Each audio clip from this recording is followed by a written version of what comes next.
তোমরা যারা বিদ্যাসাগর ইউনিভার্সিটির আন্ডারে ফার্স্ট সেমিস্টারের স্টুডেন্ট রয়েছো, বেসিক্যালি ইংলিশ মেজর, তোমাদের সবাইকে স্বাগতম জানাচ্ছি। সো তোমাদের আমি বলেছিলাম যে 30 তারিখ একটা টেন্টেটিভ ডেট দেওয়া হয়েছে, ওর পর থেকে ইউনিভার্সিটি আমাদের পার্টিকুলার নোটিশ একটা দিয়ে দেবে। তোমাদের প্রত্যেকটা ক্যান্ডিডেটকে আমি বলেছিলাম যারা বিদ্যাসাগর ইউনিভার্সিটিতে রয়েছো বা পড়ছো আন্ডারে, তো 30 তারিখ নিয়েই তোমাদের পড়াশোনা করাটা উচিত ছিল। ঠিক আছে, এই ভোটের পরে এক্সাম হবে না ভোটের আগে এক্সাম হবে, ওগুলো নিয়ে আমাকে হোয়াটসঅ্যাপ ভরিয়ে দিচ্ছে, ওগুলো করে মানে হয়? ওকে, তোমাদের ছিল তো 6 মাসের কোর্স, অনেকটাতে বেশি ফরওয়ার্ড করা হয়েছে, এভাবে এসব কথা ভেবো না, দরকার নেই এগুলো ভাবার। ঠিক আছে, তুমি 30 তারিখ অনওয়ার্ড রেখেই চলো না, এতে তোমারই ভালো হবে। আমি বলছি এক্সাম কবে হবে সেটা আমিও জানি, ঠিক আছে, বাট একটাই কথা বলবো, 30 তারিখ তোমাকে মাথায় রেখে চলতে হবে। সো বেশি কিছু কথা বলছি না, সোজা আমি টপিকে চলে আসছি। যারা এরকম হোয়াটসঅ্যাপ করছো এরকম করো না, যদি তোমার এক্সাম কবে হয় এরকম জানার দরকার আছে, সেটা আমি বলতে পারবো, সোজা ইউনিভার্সিটি চলে যাবে, বলে দিচ্ছি এক্সাম কন্ট্রোলারকে পেয়ে যাবে, ওখানে গিয়ে তুমি জিজ্ঞেস করে এসো, তুমি তোমার অ্যান্সার পেয়ে যাবে। ওকে, এরকম আমাকে কিছু এরকম কোশ্চেন্স করবে না। সো বেসিক্যালি যে কোশ্চেন আমি ফোকাস করছি, দেখো, তোমাদের যে হিস্ট্রি অফ ইংলিশ লিটারেচার রয়েছে ওখান থেকে জিনিস কোশ্চেন সেটার, তুমি যদি কোশ্চেন দেখো বা ওনার ট্রেন্ড দেখো, তাহলে তুমি বুঝতে পারবে যে কোনো একটা ওয়েজের গুরুত্বপূর্ণ রাইটার রয়েছেন। সো ওনাকে তিনি ওঠালেন এবং বললেন যে 4টা ওয়ার্ক মেনশন করতে বা 2টো ওয়ার্ক মেনশন করতে 2 নম্বর, এভাবে কিন্তু 2 থেকে 3টে কোশ্চেন থাকে।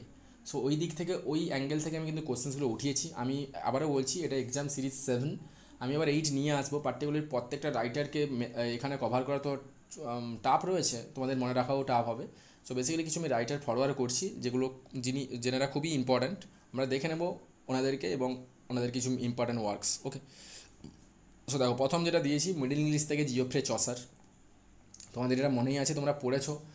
চসার অনেকটা ইম্পর্ট্যান্টও রয়েছে 10 মার্কসের জন্য, আমি বলেছিলাম। অবভিয়াসলি আমাদের ইউটিউব সেকশনেও রয়েছে নোটটা, তোমরা দেখে নিতে পারো।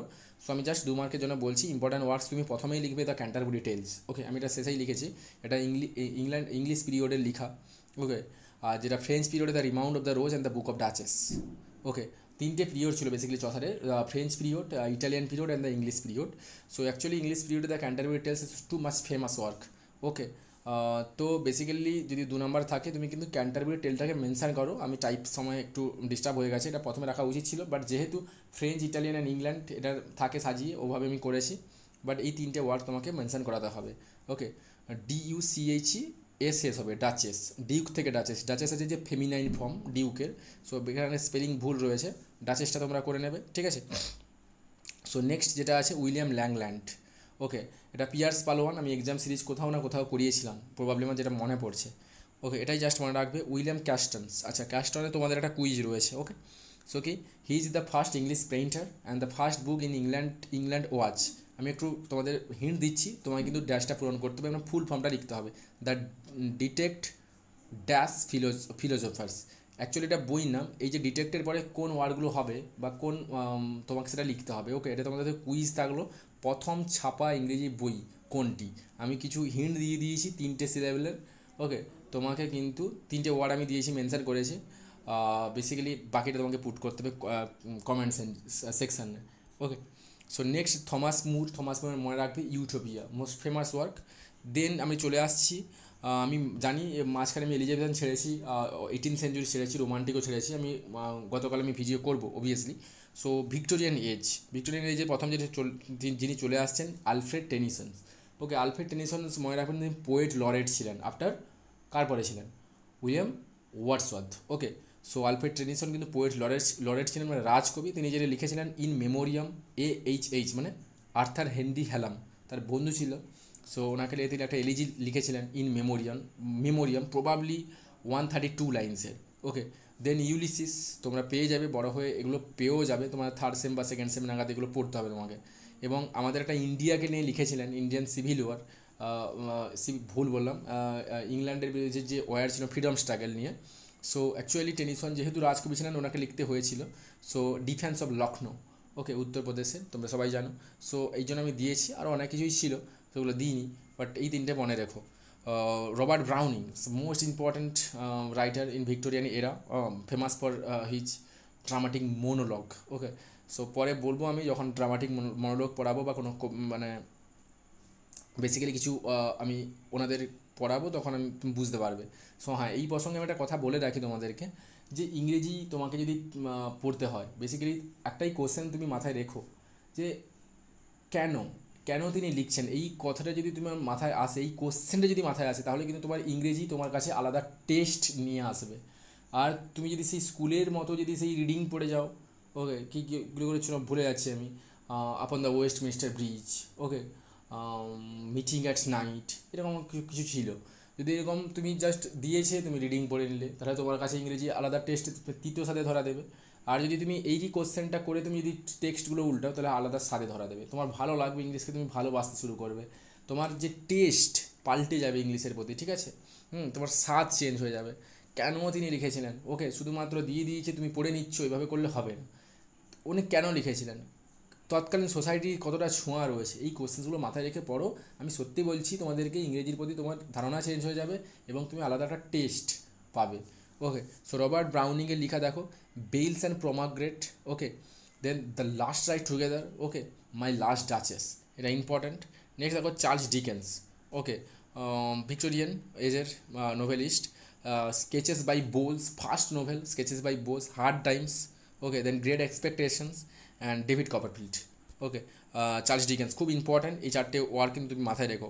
দেন জর্জ এলিয়ট বা ইলিয়ট, জর্জ ইলিয়ট, এনার নাম কিন্তু ম্যারি অ্যান্ড ইভেন্স, ওকে, এটা ভিক্টোরিয়ান ওমেন রাইটার। আমি বলেছিলাম চার্লোটি বন্টি, মানে বন্টি সিস্টার্স এর কথা বলেছিলাম, ওখানে আমি নোটটা দিয়েছিলাম, ভিক্টোরিয়ান ওমেন নোভেলিস্ট, তোমাদের 10 মার্কের আমি দিয়েছি গুগল, মানে সরি, আমাদের ইউটিউব সেকশানেই রয়েছে। সো এবারে দেখো, ম্যারিয়ান ইভেন্সের কিন্তু নাম, অরিজিনাল নাম, তিনি ছদ্মনাম লিখতেন জর্জ ইলিয়ট। আমি কেন কোনদিন করতেন, কারণ ভিক্টোরিয়ান এজে কেউ মেয়েরা এসে নোভেল লিখুক এবং সেটা পপুলার হোক, সেটা কিন্তু মানে মেল মেম্বাররা চাইতেন না, ঠিক আছে? তার জন্য কিন্তু এই ছদ্মনামে তিনি লিখতেন। এখানে যাচ্ছি না ওই সব ব্যাপারে, আমি জাস্ট আমি কিছু নাম, কিছু ইম্পর্ট্যান্ট ওয়ার্ক আমি মেনশন করাবো। Middlemarch, okay, the Mill and the Floss, okay, and the Adam Bede, okay, Adam Bede, okay, এটা মনে রাখো। থমাস হারি খুব important, the Poor Man and the Lady, the Return of the Natives, Mayor of the Casterbridge, Jude the Obscure, ঠিক আছে? Thomas হারি আর কিন্তু তোমাকে Charles Dickens, সেগুলো কিন্তু মনে রাখতেই হবে, তোমাকে দুটো ছুড়ে দেবে 2 নম্বরের। Okay, H G. Wells, okay, important science fiction writer বলতে গেলে, the Time Machine and the Invisible Man and the Modern Utopia, J B. Shaw, okay, modern writer, okay, J B. Shaw মানে George Bernard Shaw, okay, Arms and the Man, popular, okay, তোমরা পেয়েও যাবে, পড়বে পরবর্তীকালে। Pygmalion, Candida, Man and Superman, okay. So basically এগুলোই রয়েছে importance, আরও আমি তো অনেক ছেড়েই দিলাম, টি.এস. এলিয়ট, এজরা পাউন্ড, ওকে, ডি.এইচ. লরেন্স, ওকে, এনাদের কথা আমি বলবো। আর ওখানে তো 18th সেঞ্চুরি ছাড়া হয়ে আছে, রোমান্টিক ছাড়া হয়ে আছে, ওকে। এগুলোই জাস্ট দেখে রাখো, এতে তোমারই লাভ হবে, কারণ 2 নম্বর মানে দিয়েই দেবে। আমি যেগুলো রাইটার্সগুলোকে ওঠাচ্ছি, এনারা কিন্তু কোনো না কোনো দিক থেকে কিন্তু ফেমাস, আমি অনেক ওঠাতে পারতাম, আমি ওঠাইনি এই কারণে, আর আমি জানি এনাদের মধ্যেই কোশ্চেন সেট হবে। বেসিক্যালি 12টা নয়, আমি মোট 30খানা রাইটারের নাম আমি করবো, যেনারা খুব ইম্পর্ট্যান্স। 30খানা দরকার নেই, মোট 20খানা, মানে বাকি 8টা রাইটারে তুমি যদি করে নাও, তাহলে তোমার 4 নাম্বার একবারে হয়ে যাবে। থ্যাংক ইউ সো মাচ সবাইকে। ওয়ান সেকেন্ড আমি বারে বারে বলছি, আমরা অনলি ফর ইংলিশকে ফোকাস রাখি। আর তোমাদের রিকোয়েস্টের জন্য আমি হিস্ট্রি আমি লঞ্চ করেছি, আমি নিজে পড়াই না যদিও, আমি তোমরা বলেছিলে পড়াতে, বাট উনি দেখবেন যিনি পড়াচ্ছেন। তোমরা অনেকেই বলছো ইতিহাসের বিভিন্ন কোশ্চেন্সগুলো দিতে, ব্যস্ত রয়েছেন, এক্সাম রয়েছে স্কুলে, তার জন্য হয়তো দিয়ে দেবেন। সো বেসিক্যালি সবাই সঙ্গে থেকো, ভালো থেকো, সবাই মন দিয়ে পড়ো, এটাই চাইবো। Thank you so much.